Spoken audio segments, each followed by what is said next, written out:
welcome back to Cityline. Well, as we start to open up, as we're coming out of the pandemic, we are finding ways for us to get together. And nothing says getting together, screaming, dancing, and having a good time, and also meeting some amazing people than the Tacoma Guitar and Drum Festival. So please join me in welcoming back Mr. Tom Alexander. You are the Tacoma Dome booking manager. Good to see you, my friend. Great to see you. It's great to be back. I think this is a sign that things are happening. They are. I go by the Dome every day, and I went in there to get my vaccine, and I just keep waiting for the day that the cars don't drive through anymore, and there's a lot of great tunes coming out of the Dome. Definitely. Speaking of great tunes, Bruce Adolph, how long has it been since I've seen you? As long as my hair got longer. It's been about 1.5 years now. Yeah, you had no hair when I saw you. There we go. You are the producer of the Tacoma Guitar and Drum Festival. Bruce, it's so good to see you. Well, thank you. I have a hug coming your way big time. This amazing man, Rudy Sarzo. Rudy, you are a musician, but you're just not a musician. Fred and I were talking before we got on the air, and he's like, how do you introduce someone like Rudy? I go, you ask Rudy to introduce himself and tell us where we would have seen you. Now, Rudy, I'm 57, so you know that I was around in the 80s. So go ahead and hit us where we saw you. Hi, I'm Rudy, and I play bass. Okay. And actually, since you guys are talking about the Tacoma Dome and the Guitar and Drum Festival, I'm so excited to be there. I'm going to be performing, and along with a lot of my friends from other bands, but we're in the same circuit, like Glen Sobel and Nita Strauss from Alice Cooper, and Gregg Bissonette, who I've known for forever. So I'm really looking forward. And there's going to be some other great musicians there too. But the first time I played at Tacoma Dome was in 1983, and Quiet Riot was on their way up, and we got a phone call to come in and be special guests for AC/DC on their Those About to Rock tour. And Wow. It was I had never played in a venue like the Tacoma Dome. It was like, I walk in and I go, oh my God, this place is going to be full. Yes, it was full. And something happened because we had left because we were in the middle supporting Iron Maiden. So we took a private plane, flew in, then flew back out to the East Coast. But I hear that when they fired the cannons on that show, it hit the ceiling and there was a fire. Yeah, I think that's true. That's not folklore. I've heard that as well. Yeah, Well, so... Rudy, wherever you go, you're making things explode. That's the life of a rock and roll star for you. Oh my God. I hope the Life Nation doesn't hear that because they might make me a liability. So Tom, this is the 5th year for the Tacoma Guitar Festival, but there's something new with the event this year. Well, first off, let's give it away. It's going to be in person, but tell us about the changes. Yeah, we added, we got in touch with Don Bennett, who's one of the most famous drum collectors on the planet. And we just wanted to synergize, and we brought drums in this year. So we've always had, this is such a musical, community and region that we just thought, let's give it a whirl. And Don, with his database of everybody he knows in the drum world, just really brought it,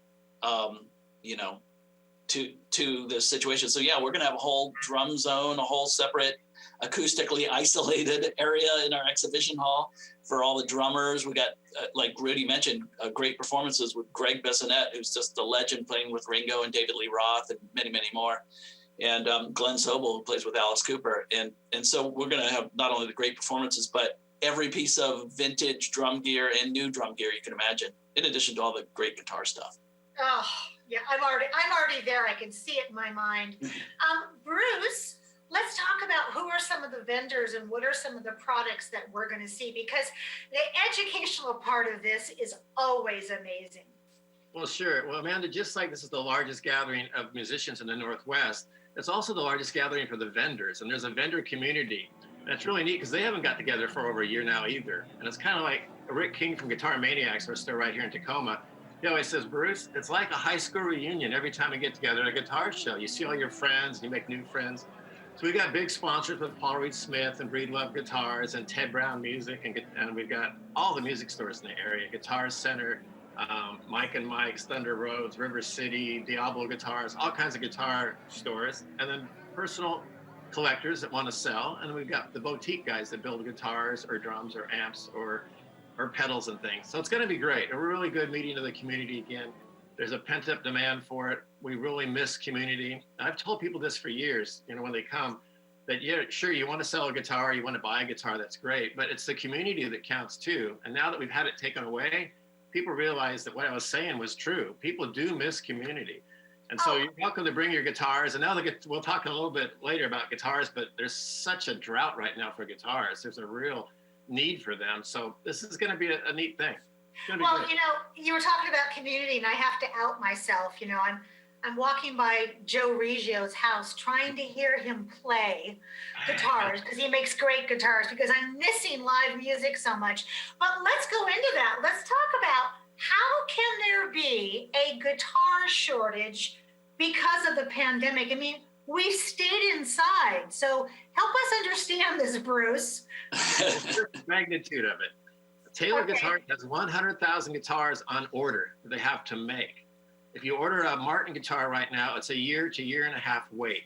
Paul Reed Smith, it's a year wait. The reason why all these people went back stuck at home, they started picking up their hobbies and pursuing things. And then if you've got already are a guitar player and you get a $1,400 check in the mail, what is a guitar player going to do with a $1,400 check? They're going to go buy another guitar. Okay. Fender Play, which has a thing for teaching people how to play guitar, they started out with 100,000 people signed up. When the pandemic hit, they jumped to 1 million people are learning how to play guitar. And Amanda, you're going to like this. 50% of all the new guitar players are females. So you need to pick up that guitar and dust it off, because I know you got one, and you need to get back in the game, okay? Well, I have to out myself, because when my partner and I were going through the Dome to get our COVID vaccines, we went, hey, that's where we sat when Fleetwood Mac was here. Mm-hmm. And then we got into this whole Christy McVie, guitar kind of thing. So yeah, you outed me. Rudy, I want to chat with you, and then Tom, I want you to tell us what we can expect once we buy our ticket. I'm going to out you, Rudy, because you didn't out yourself. What a humble man you are. You've performed for more than 35 years. You started when you were 5 with some of the biggest bands in rock, including Ozzy Osbourne, Whitesnake. You mentioned Quiet Riot, Dio, and more. You've had some experience playing at the Dome besides setting it on fire, which you were not a part of that. You'd already been gone. I was gone. You were gone. Rudy, do you still sit in with these bands, and are you still hanging out with these dudes? Yeah. First of all, thank you so much for reminding me that I need to update my bio because this year marks 40 years that I started touring with Ozzy Osbourne. So it's 40 years. And thank you so much. And the other one is, guess who I play with? The Guess Who? Guess Who?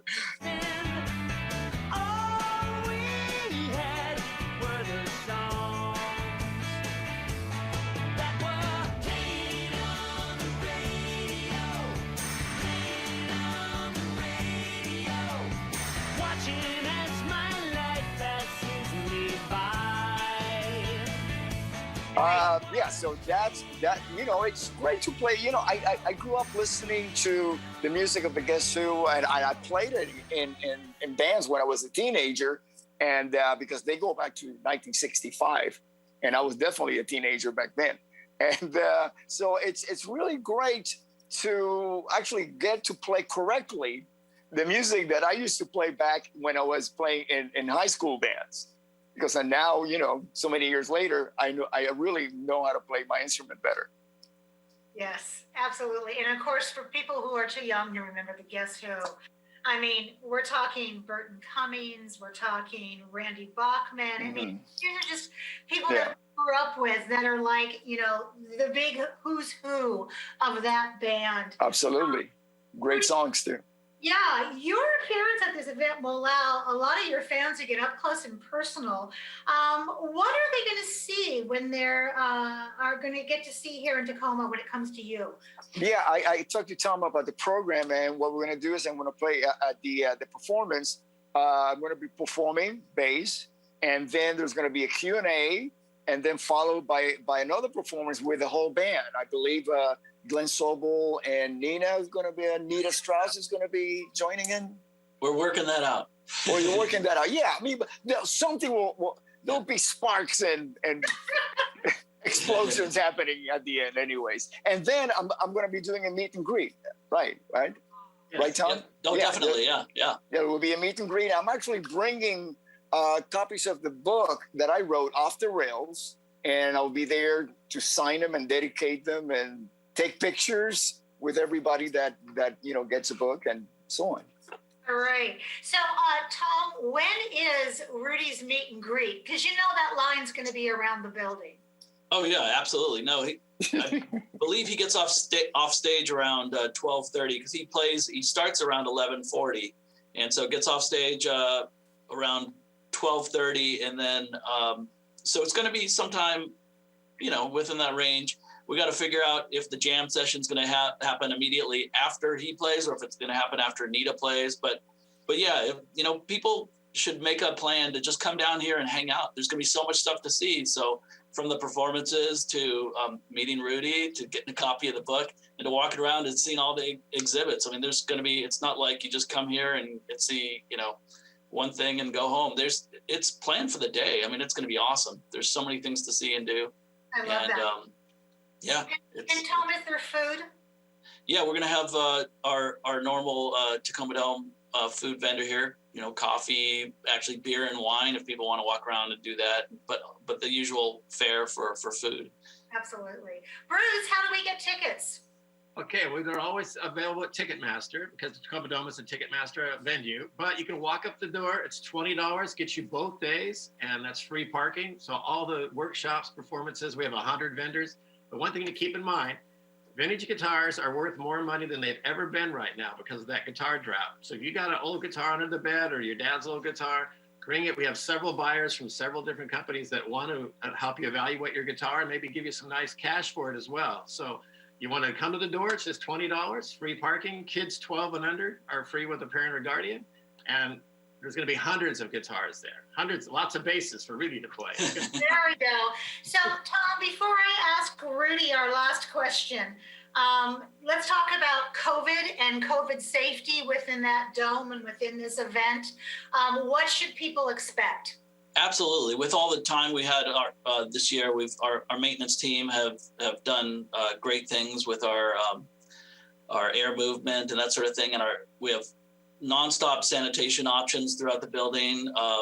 We do defer to the governor's orders at the time, whatever that may be, but masks or no masks if you're vaccinated. But also we've widened the aisles, so it's not going to be like a crowded exhibit hall scenario. Our aisles are 16 feet across, so people have plenty of space to just walk and enjoy themselves. And yeah, it's even the seating section where there's the live performances. If people want to sit in pods away from other people, we have that option as well, or you can sit right next to your buddies. So lots of options. So we definitely took everybody's concerns into account. It sounds like you've provided a great time for everybody. Rudy, my last question is for you. As we are opening back up, are you going back on tour? Yes, with a Guess Who. We start June 24th. As a matter of fact, I fly from a show that we're doing in Minneapolis with a Guess Who, and then the following day I fly to Seattle to be a part of the Tacoma Dome Guitar and Drum Festival. I love that. Gentlemen, I can't say thank you enough for, first off, taking time out of your very busy schedule. I mean, this is a big event, so time is money right now. So thank you for being here. Rudy, thank you for zooming in with us and sharing your fabulous life with us. Bruce, thank you so much, and Tom, for continuing to keep the wheels going here in our Grit City and being one of the first big festivals back in that dome. So thank you so much. Don't be strangers when it comes to Cityline, and please be safe and take care, all three of you. Thank you. Thank you. So Live music is back. That's right, it is. We have much more to come on Cityline, so don't go away. We'll be right back.